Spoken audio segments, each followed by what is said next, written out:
구약 성경을 저희가 보면서 구약 성경을 볼 때 예수님의 오심에 대하여서 예수님이 이 땅에서 행하신 그 사역에 대하여서 분명하게 이것은 예수님이 행하신 그 사역을 말씀하신 그러한 말씀이다라고 말하는 그러한 구약의 여러 구절들이 있는데 그 대표적인 말씀이 이사야서 53장이라고 할 수 있습니다. 이사야서 53장 말씀에 보게 되면 신약의 그 말씀보다도 예수 그리스도께서 십자가에 못 박히시고 또한 고난 당하심이 분명하게 드러나는 말씀이 바로 이사야서 53장 말씀이죠. 그래서 이사야서 53장 말씀 같은 경우에는 고난주일이라던가 또한 우리가 예수 그리스도의 십자가에 대해서 묵상할 때 보는 말씀이 바로 이사야서 53장의 말씀입니다. 그런데 이사야서 53장 못지않게 또한 예수 그리스도의 고난과 순환에 대하여서 분명하게 우리에게 말씀해 주는 그 본문 말씀이 그 성경의 말씀이 무엇이냐면 바로 오늘 저희가 보고 있는 시편 22편의 말씀입니다. 메시아 시편이라고 이야기를 하고요. 예수님의 그러한 고난과 순환에 대하여서 말씀하고 있는 그 시편의 말씀이 바로 오늘 시편 22편 말씀입니다. 오늘 본문은 아니지만 그래서 이 앞에 부분을 저희가 잠깐 보기로 합니다. 예수님의 순환과 고난에 대하여서 말씀하셨던 그 부분이 22편 처음서부터 우리가 오늘 본문 이전인 21절까지의 그러한 말씀인데 22편 1절 말씀에 바로 이렇게 나와 있죠. 22편 1절 말씀 같이 한번 읽어볼까요? 내 하나님이여 내 하나님이여 어찌 나를 버리셨나이까 어찌 나를 멀리하여 돕지 아니하시며 내 신음소리를 듣지 아니하시나이까. 많이 듣던 말씀 아닙니까? 우리가 이 말씀은 굉장히 유명한 말씀이죠. 왜 유명합니까? 예수님이 바로 십자가 위에서 하셨던 7마디의 말씀 중에 하나인 가상칠언의 말씀 중에 하나를 바로 시편 22편에서 말씀하고 있기 때문입니다. 마태복음 우리 27장 말씀 같이 한번 찾아볼까요? 마태복음 27장 46절 말씀에 이 말씀이 바로 예수님께서 이렇게 말씀하시죠. 27장 46절 말씀입니다. 같이 읽겠습니다. 제9시쯤에 예수께서 크게 소리질러 이르시되 엘리 엘리 라마 사박다니 하시니 이는 곧 나의 하나님 나의 하나님 어찌하여 나를 버리셨나이까 하는 뜻이라. 예수님께서 그 십자가 위에서 엘리 엘리 나바 사박단이라고 말씀하시며 나의 하나님 어찌하여 나를 버리셨나이까 라는 그 말씀, 예수님께서 바로 이 구약의 시편의 22편의 말씀을 바로 말씀하신 것입니다. 그 십자가 위에서도 하나님의 그 말씀을 기억하시고 또한 그 말씀을 성취하신 것이 바로 십자가 위의 말씀이었습니다. 그런데 이 시편 22편의 말씀은 이 말씀뿐만이 아닙니다. 예수님의 고난과 순환에 대하여서 이것뿐만 아니라 예수님의 그 십자가 위에서 그 마음, 그 주변의 사람들의 그 마음에 대해서 이렇게 말씀하죠. 우리 22편 6절에서부터 8절까지의 말씀에 보면 이렇게 기록이 되어 있습니다. 나는 벌레요 사람이 아니라 사람의 비방거리요 백성의 조롱거리니이다. 나를 보는 자는 다 나를 비웃으며 입술을 삐죽거리고 머리를 흔들며 말하되 그가 여호와께 의탁하니 그가 구원하실 걸 그를 기뻐하시니 건지실 걸 하나이다. 이것은 예수님이 십자가에 못 박히셨을 때 그 십자가에서 지나갔던 사람들이 예수님을 위아래로 훑어보면서 저가 정말 하나님의 아들이냐라고 비난하며 조롱하며 행하였던 그들의 행동과 또한 그들의 말을 말하고 있습니다. 이뿐이 아니죠. 또한 우리 16절 말씀에 보게 되면 예수님의 그 십자가에 못 박히심에 대해서 이렇게 말씀합니다. 16절 말씀 같이 한번 읽겠습니다. 개들이 나를 에워쌌으며 악한 무리가 나를 둘러 내 수족을 찔렀나이다. 예수님의 그 수족을 찌르는 그 말씀 무엇이겠습니까? 예수님의 십자가에 못 박히심과 함께 그 로마의 군병들이 예수님의 옆구리를 향하여서 창으로 찌르는 말씀이 바로 이 말씀이 아닙니까? 악한 무리가 나를 둘러 내 수족을 찔렀나이다. 시편 22편 말씀입니다. 이것뿐만 아니라 우리 시편 22편 18절 말씀을 보게 되면 또한 이렇게 말씀하고 있죠. 같이 한번 읽겠습니다. 내 겉옷을 나누며 속옷을 제비 뽑나이다. 우리가 마태복음 27장 말씀을 보게 되면 지금 우리가 읽었던 이 말씀들이 다 나와 있습니다. 로마의 군병들이 예수님의 옷을 나누면서 누가 가질지 서로 제비뽑기 했던 그러한 모습, 바로 이 시편 22편의 말씀이 예수님의 고난과 순환, 십자가의 그 상황을 그대로 보여주고 있습니다. 예수님의 그러한 메시아로서 당하신 그 말씀이 바로 시편 22편에 나와 있는 것입니다. 그래서 우리 시편 22편의 말씀은 예수 그리스도를 빼고는 도저히 시편 22편의 말씀을 우리가 생각을 할 수가 없습니다.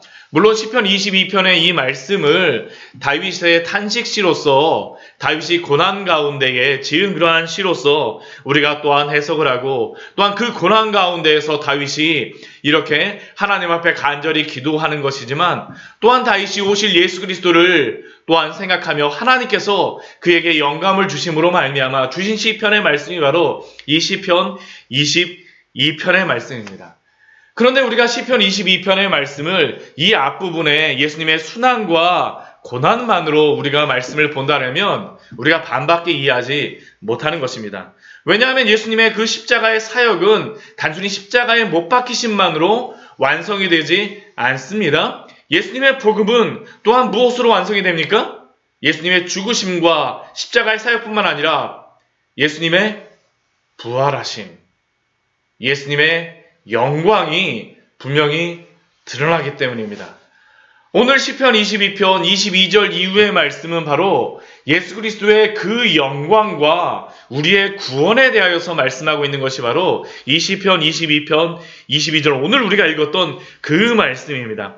오늘 말씀을 보게 되면 예수 그리스도를 통해서 우리에게 베푸신 그 구원이 얼마나 큰 것인가라는 것을 우리가 도저히 부인하며 이 말씀을 볼 수가 없습니다. 그래서 이 시편 22편의 말씀을 가지고 찬양으로 만들었던 그러한 찬양도 있습니다. 예전에 송정미 씨가 불렀던 그 찬양도 여기서 나오는데요. 땅의 모든 끝이 여호와를, 혹시 기억이 나시나요? 이 시편 22편의 말씀이 바로 이 찬양이 나왔던 말씀이 바로 이 시편 22편의 말씀입니다. 왜냐하면 예수 그리스도의 그 부활과 그 구원으로 인하여서 주어지는 그 은혜를 우리에게 분명하게 오늘 본문은 우리에게 말씀하여 주고 있기 때문입니다. 오늘 말씀을 특별히 두 부분으로 나눌 수 있는데요. 22절에서부터 26절까지의 말씀은 이스라엘 백성들, 구원 얻은 이스라엘 백성들에게 주시는 그런 말씀이라고 할 수 있고, 27절 이후의 말씀은 온 세계를 향하여서 베풀어 주신 예수 그리스도를 통하여 주신 그 구원의 은혜가 무엇인가를 우리에게 말씀합니다. 그래서 앞부분 시편 22편 우리 앞부분에 보게 되면 예수 그리스도의 그 고난에 대하여서 우리가 묵상하며 예수 그리스도와 함께 나도 십자가에 못 박히심을 우리가 같이 묵상하지만, 22절 이후의 말씀에서는 예수 그리스도와 함께 부활하는 그 은혜를, 그 구원의 은혜를 우리가 누릴 수밖에 없습니다. 제가 오늘 말씀이 목소리를 설교를 하면서 새벽 말씀임에도 불구하고 목소리가 좀 크죠? 왜냐하면 그럴 수밖에 없습니다. 왜냐? 예수 그리스도의 그 구원의 은혜가 바로 여기에 나와 있기 때문입니다. 22절 말씀을 보면 이렇게 시작합니다. 내가 주의 이름을 형제에게 선포하고 회중 가운데에서 주를 찬송하리이다. 우리 22편 1절에서는 우리가 아까 마태복음 27장 말씀을 예수님께서 인용하셨었죠. 그렇죠? 근데 22편 22절의 말씀도 신약 말씀에서 인용이 되어 있습니다. 우리 히브리서 2장 12절 말씀 같이 한번 찾아보도록 하겠습니다. 히브리서 2장 12절 말씀입니다. 히브리서 2장 12절 말씀입니다. 같이 한번 읽겠습니다. 히브리서 2장 12절입니다. 신약성경 354페이지입니다. 같이 읽겠습니다. 이르시되 내가 주의 이름을 내 형제들에게 선포하고 내가 주를 교회 중에서 찬송하리라 하셨으며, 오늘 22절의 말씀이 히브리서 2장 12절 말씀에서 인용이 되고 있습니다. 내가 주의 이름을 내 형제들에게 선포하고 내가 주를 교회 중에서 찬송하리라. 그런데 여기서 히브리서 2장 12절 말씀에서 내가 주의 이름을 내 형제들에게 선포하리라라고 하는 그 나는 누구겠습니까? 예수 그리스도입니다. 예수님이세요. 예수님께서는 우리를 누구로 부르셨습니까? 형제로 부르셨어요. 형제로 부르셨습니다. 왜 형제로 우리를 부르시겠습니까? 히브리서 우리 2장 앞부분에 10절과 11절 말씀을 같이 한번 읽겠습니다. 그러므로 만물이 그를 위하여 또한 그로 말미암으니가 많은 아들들을 이끌어 영광에 들어가게 하시는 일에 그들의 구원의 창시자들 고난을 통하여 온전하게 하심이 합당하도다. 거룩하게 하시는 이와 거룩하게 함을 입은 자들이 다 한 근원에서 난지라. 그러므로 형제라 부르시기를 부끄러워하지 아니하시고 구원의 창시자이신 창조주이신 예수 그리스도께서 오심으로 그 고난을 통하여서 무엇을 행하셨습니까? 당신의 택한 그러한 백성들을 구원하셨어요. 그렇게 해서 거룩하게 하시는 그 예수 그리스도께서 거룩하게 하심을 입은 우리들을 무엇이라고 부르십니까? 형제라고 부르시기를 부끄러워하지 아니하셨습니다. 이게 바로 오늘 시편 22편 이전의 말씀에 나와 있는 말씀이죠. 내가 주의 이름을 형제에게 선포하고 회중 가운데에서 주를 찬송하리이다.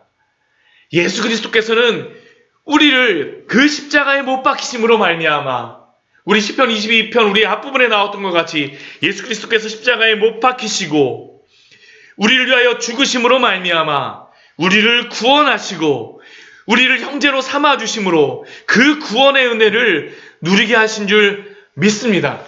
그래서 그 구원받은 우리들은 행해야 될 것이 무엇입니까? 23절 오늘 22편 23절 말씀을 보면 이렇게 말씀하죠. 여호와를 두려워하는 너희여 이전에는 두려워하고 죄악 속에 살았던 우리는 이제 어떻게 합니까? 그를 찬송할지어다. 이제는 찬송할 자로 우리를 삼아주셨습니다. 또한 야곱의 모든 자손이여 무엇을 행하라고 말씀하십니까? 그에게 영광을 돌릴지어다. 영광을 돌리리라고 말씀하세요. 또한 무엇이라고 말씀하십니까? 너희 이스라엘 모든 자손이여 그를 경외할지어다. 그래서 우리가 행해야 될 것은 무엇입니까? 하나님께 찬송하며 그에게 영광을 돌리며 그를 경외하는 것입니다. 우리의 구원자이신 예수 그리스도를 찬송하며 우리의 구원자이신 예수 그리스도께 영광을 돌리며 그를 경외할 것이 바로 우리에게 맡겨질 당연한 일이겠죠. 예수 그리스도를 통하여서 베풀으신 그 놀라운 은혜입니다. 그리고 예수 그리스도는 우리를 어떻게 하십니까? 우리를 구원하여 주신 그 예수 그리스도. 우리 24절 말씀 보면 이렇게 말씀합니다. 그는 곤고한 자의 곤고를 멸시하거나 싫어하지 아니하시며. 우리가 때로는 너무나 연약할 때가 있잖아요. 우리의 마음이 너무나도 낙심될 때가 있지 않습니까? 병에 걸리거나 아니면 우리가 실패했다고 생각할 때 때로는 사람들이 우리를 배반하고 우리를 배신하고 우리를 이해해주지 않는다라고 생각할 때 우리의 곤고가 너무나도 크다라고 생각할 때 사람들에게는 멸시당하지만 그러나 예수 그리스도는 어떻게 하실까요?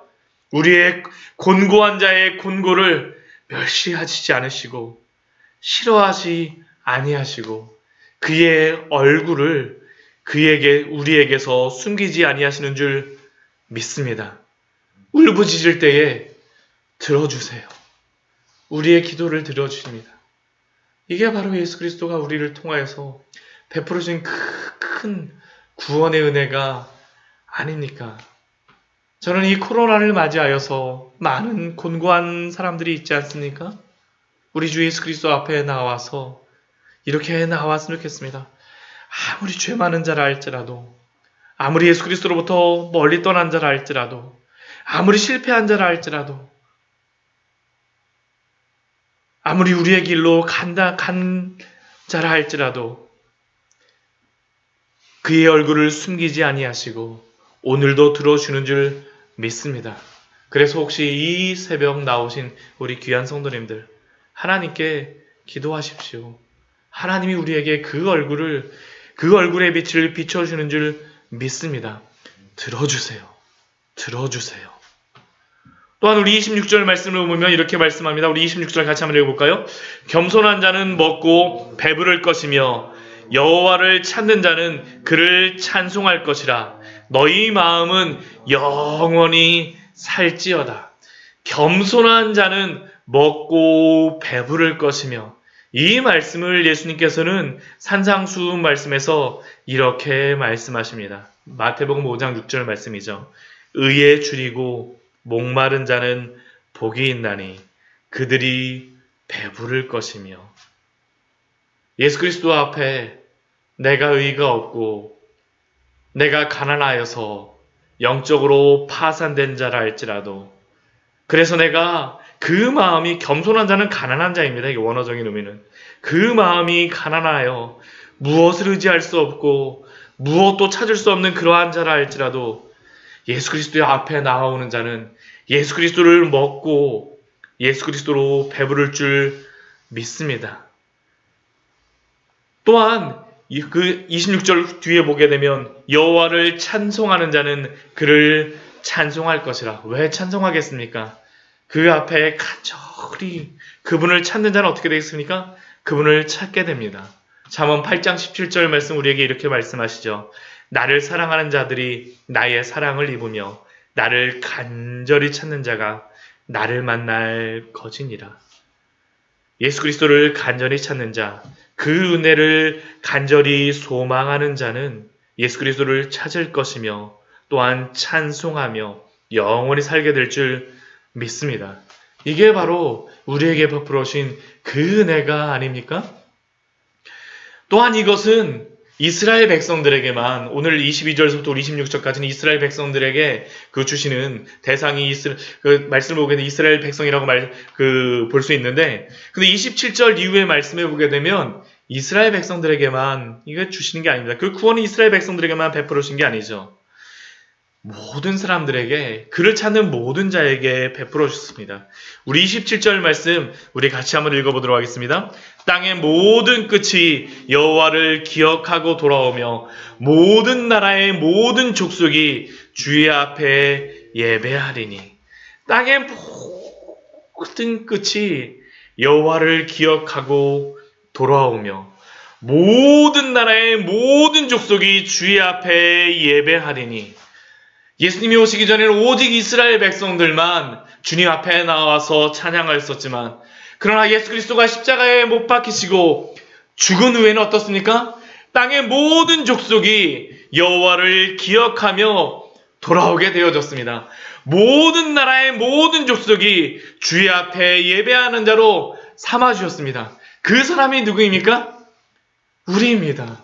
이 새벽에 우리가 이 자리에 나왔다라는 것은 예수 그리스도를 통하여서 우리에게 베풀으신 그 놀라운 은혜 아닙니까? 왜 이렇게 되어졌습니까?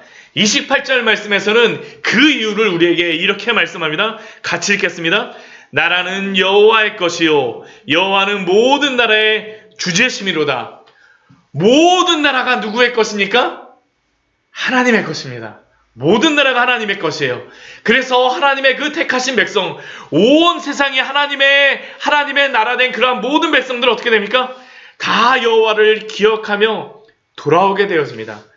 여호와는 모든 나라의 주제이십니다.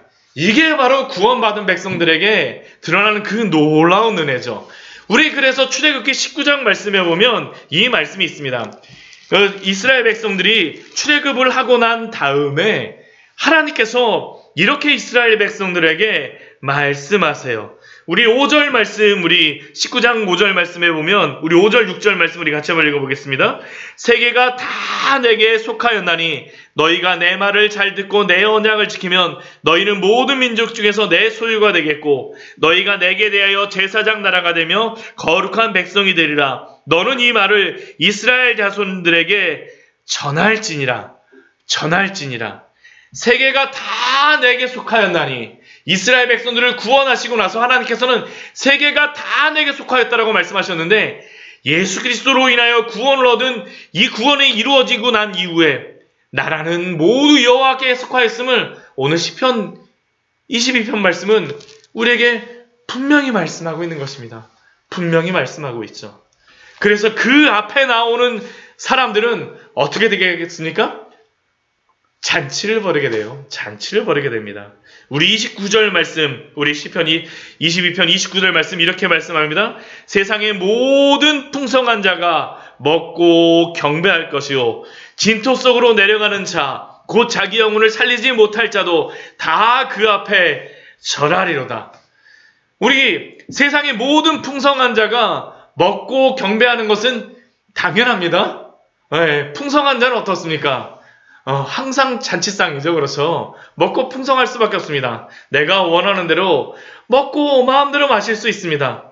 그런데 더 놀라운 은혜는 무엇입니까? 그 뒤에 말씀에 진토 속으로 내려가는 자, 곧 자기 영혼을 살리지 못하는 자, 죽을 수밖에 없는 자, 연약한 자, 가난한 자, 죄로 인하여 자신의 영혼을 살리지 못하고 죽을 수밖에 없는 자라고 하는 그 모든 사람도 어떻게 합니까? 같이 잔치에 참여하는 것입니다. 다 그 앞에 절하리로다. 하나님의 그 잔치상 앞에 우리 주 예수 그리스도를 통하여 다 함께 되어지는 겁니다. 그게 바로 오늘 말씀을 통하여서 우리에게 주어지는 그 말씀이죠. 30절 말씀도 이렇게 말씀합니다. 후손이 그를 섬길 것이요 대대의 주를 전할 것이며 모든 백성, 이 시대에 오는 모든 세상에서 예수 그리스도를 믿고 그 앞에 나오는 그 모든 사람들은 하나님을 섬길 것이요 대대의 주를 전할 것이며, 또한 31절 말씀 우리 같이 한번 읽겠습니다. 와서 그의 공의를 태어날 백성에게 전하며 주께서 이를 행하셨다 할 것이로다. 이게 바로 우리의 찬양이 아니겠습니까? 주께서 이 모든 것을 행하신 줄 믿습니다. 모든 세계가, 모든 민족이 여호와의 것이기에 주님 앞에 찬양함으로 예수 그리스도를 통하여 베풀어진 그 하나님의 그 풍성한 잔치 안에서 주님 앞에 살아가는 그 구원의 은혜를 우리에게 베풀어 주신 것입니다. 그래서 우리가 행해야 될 것이 무엇입니까? 오늘도 그 앞에서 그 구원의 은혜를 기억하며 감사함으로 살아가십시오. 우리에게 오늘 베풀어 주신 놀라운 은혜가 아닙니까? 예수님의 그 십자가의 사역으로 인하여 우리에게 베푸신 그 놀라운 은혜, 다윗을 통하여 우리에게 주어진 이 시편의 말씀은 그 놀라운 구원의 은혜가 성취될 것이며 또한 성취되었고 오늘 살아가는 우리는 그것을 누리며 살아가라라고 우리에게 말씀하십니다. 오늘도 그 은혜 안에 감사하며 기뻐하며 살아가시는 우리 귀한 성도님들 되시기를 축원합니다. 같이 기도하도록 하겠습니다. 하나님,